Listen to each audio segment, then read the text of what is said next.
BNP জনপ্রিয়তা কখনো হারায়নি। আপনার আরেকটা প্রশ্ন ছিল যে জামাতে ইসলামের এই উত্থান, এটাকে আমরা কিভাবে দেখি। এটা আমি বহু আগেই বলেছি যে দীর্ঘ 15 বছর ফ্যাসিস্ট শাসনের ফলে এটা হচ্ছে একটা বিজ্ঞান, আপনাকে পলিটিক্যাল সায়েন্সের একটা অংশ।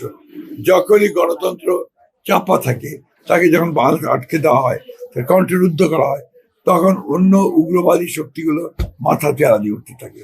এবং সেটাই এই দেশে ঘটেছে, যেখানে আজকে যেটুকু উত্থান হয়েছে জামাত ইসলামের, that is because of Awami League, তাদের যে দমন পীড়নমূলক যে শাসন এবং বিরোধী দলকে ফাংশন করতে না দেওয়া, তাদেরকে ইনভেশন করতে না দেওয়া, যার ফলে আজকে এটা হয়েছে।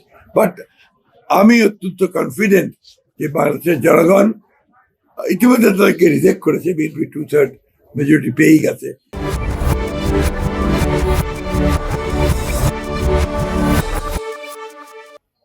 জনগণ তাদেরকে আবারও সুষ্ঠু, সৎ এবং কল্যাণমূলক রাজনীতির মধ্যে দিয়ে সমস্ত অপপ্রবণতাগুলোকে রুখে দিতে সক্ষম হবে। আমরা সবসময় আমাদের যে কমিটমেন্ট, সেই কমিটমেন্টে আমরা সবসময় অটল থাকি।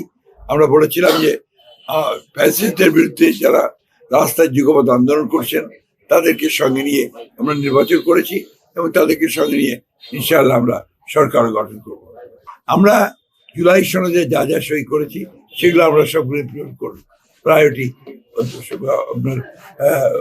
আমরা করতে থাকবো ধীরে ধীরে পর্যায়ক্রমে। আমাদের যে কৃতজ্ঞতা আছে সেটাও আমরা পর্যায়ক্রমে আমরা আপনাদেরকে অবশ্যই আমরা এগুলোকে কার্যকরী করব। এই উইকটিকে মূল্যায়ন করতে হবে সেই কোণ থেকে। বিএনপি হচ্ছে বাংলাদেশের সবচেয়ে জনপ্রিয় রাজনৈতিক দল। এই প্রতিষ্ঠাতা শহীদ প্রেসিডেন্ট জিয়াউর রহমান যখন দল প্রতিষ্ঠা করেন, তারপর থেকে বিএনপি জনপ্রিয়তা কখনো হারায়নি।